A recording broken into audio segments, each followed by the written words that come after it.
Nangako ako sa inyo na, if you remember, na by January, malalaman nyo na resulta. Pero medyo natagalan kami dahil tinitimbang namin mabuti, no? Yung aming investigation team na kinumpose ko, 5 abogado plus ako, tinimbang namin ng lahat. So finally, iisa ang naging findings namin, decision namin na mag-file ng case against the Vice President. And yung cases, hindi pala cases na ipinail namin ay inciting to sedition and grave threats. Yun po ay yung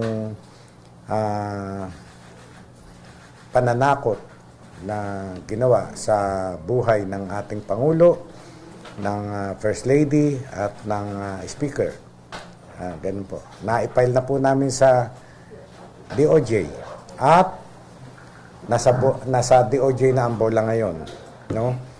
I-determine nila kung magko-conduct sila ng preliminary investigation at later i-file ang case sa court, no? Titimbangin ng DOJ kung yung bang aming mga inilatag na ebidensya, yung aming investigation ay sufficient para mag-conduct sila ng preliminary investigation. Sir, kailan po nag-file ng recommendation ng NBI sa DOJ? Actually, kanina lang. No, kanina lang. Nag-file na kami ng dati, may na-file na kami yung progress report. Tapos yung final report namin ay kanina lamang na-file. Anong form yung final? Kasi as per DOJ, wala pa raw silang official copy ng mga anong oras na report po? Ay, kanina. Meron na.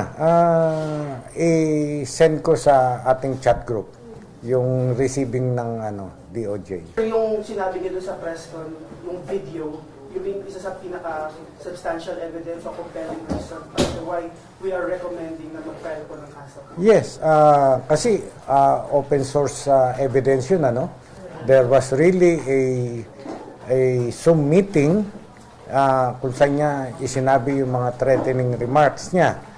Yun ang aming at because of bakit inciting to sedition? Because of the threatening remarks, ay alam nyo, nagkaroon ng patawag ng meeting na nagpulong-pulong doon sa EDSA yung patahimikan natin ay medyo na bulabog, no? Kaya ayun ang napagkaisahan namin ng mga abogado na nagkaisa-isa na nag-study nung kaso.